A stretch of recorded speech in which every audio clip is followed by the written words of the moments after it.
नमस्कार, मैं नियाज खान और आप देख रहे हैं न्यूज एक्सप्रेस। बीजेपी पिछले 9 सालों से सत्ता में है और मोदी शाह की तूती बोलती है। इनके खिलाफ बीजेपी में बोलना अपराध है और अगर आपने मुंह खोला तो आपको बाहर का रास्ता दिखा दिया जाएगा। लेकिन समय हमेशा एक जैसा नहीं रहा है और अब लग रहा है कि बीजेपी में वर्चस्व की लड़ाई शुरू हो गई है। देखिए ये रिपोर्ट।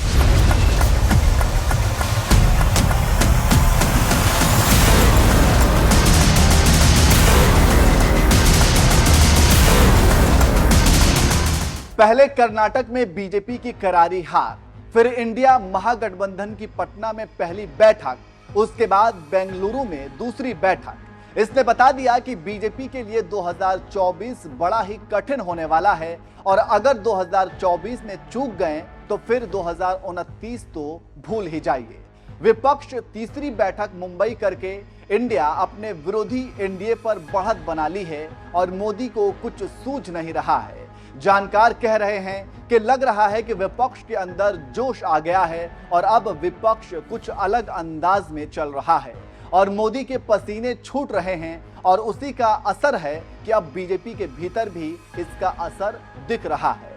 इसकी शुरुआत 5 जन ने की है और सीधे तौर पर मोदी को संदेश देते हुए कह दिया कि अब मोदी के चेहरे पर चुनाव नहीं जीता जा सकता है। इसलिए बीजेपी को चाहिए कि वो नए छत्रपों को पैदा करें या उनको आगे बढ़ाएं। लेकिन आप जानते हैं कि पीएम की कुर्सी यूपी से होकर गुजरती है। ऐसे में जो यूपी पंचायत चुनाव में जो कुछ भी हुआ और कर्नाटक में जो हुआ, इन दोनों घटनाओं ने बीजेपी और आरएसएस को बड़ा संदेश दिया है। जानकारों का कहना है कि सीएम योगी की पहचान ये है कि वो यूपी के हैं और मोदी की पहचान ये है कि वो पैन इंडिया है और मोदी ही वो चेहरा है जो अलग अलग राज्यों को नए चेहरों के लिए तैयार कर रहे हैं, जिसे चाहे मुख्यमंत्री और जिसे चाहे मंत्री बना रहे थे। लेकिन कर्नाटक ने ऐसा कर दिया कि मोदी हिल गए। फिर क्या था, लोग हल्ला करने लगे कि मोदी की चमक कम हो गई है और योगी का सूरज उग रहा है, क्योंकि गुजरात मतलब मोदी तो यूपी मतलब योगी और योगी एक बड़े सूबे के मुख्यमंत्री हैं। ऐसे में योगी के समर्थक एक नया दांव खेल रहे हैं कि सबसे ज्यादा एमपी यूपी देता है तो क्यों ना पीएम का चेहरा यूपी से हो, क्योंकि अगर बीजेपी के मुख्यमंत्रियों की हैसियत अमित शाह और पीएम मोदी के सामने क्या है, लेकिन एक शख्स ऐसा है जिसको देखकर मोदी शाह टेंशन में आ जाते हैं, वो है सीएम योगी। राजनीतिक विश्लेषकों की माने तो बीजेपी में मोदी योगी इसलिए हो रहा है कि मोदी की चमक अब धीमी पड़ने लगी है और प्रशासन और राजनीति का ककहरा सीख योगी चढ़ने लगे हैं और इसके चढ़ने का कारण है कि योगी की प्रतिभा। योगी आरएसएस के विद्यार्थी नहीं हैं बल्कि हिंदू महासभा से आए हैं। यहाँ पर आपको हम मोदी योगी की 3 तस्वीर दिखाते हैं। एक तस्वीर में मोदी योगी के कंधे पर हाथ रखकर समझा रहे हैं। दूसरी तस्वीर में मोदी योगी का हाथ पकड़कर जनता का अभिवादन कर रहे हैं और तीसरी तस्वीर में हालात और जज्बात दोनों बदल गए हैं और दोनों जनता का अभिवादन हाथ हिलाकर कर रहे हैं।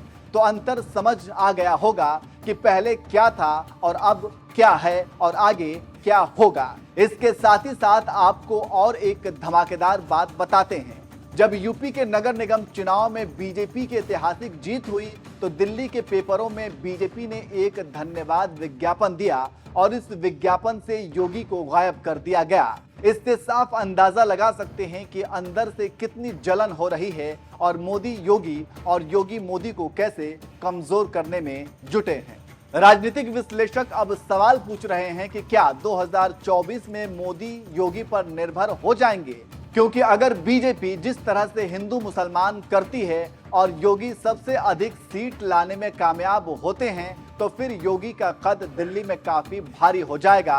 तो सवाल उठता है कि अगर शाह मोदी को योगी का साथ चाहिए तो उस हिसाब से काम करना होगा जिससे नुकसान कम हो और अगर योगी को नीचा दिखाने की कोशिश की तो दिल्ली के पसीने छुड़ा देंगे योगी, ये तय है। आप जानते ही होंगे कि मोदी शाह समय समय पर योगी को नीचा दिखाने और शक्ति कम करने की कोशिश करते हैं, लेकिन हर बार मोदी शाह के बिछाए जाल से निकलकर योगी और ताकतवर हो जाते हैं।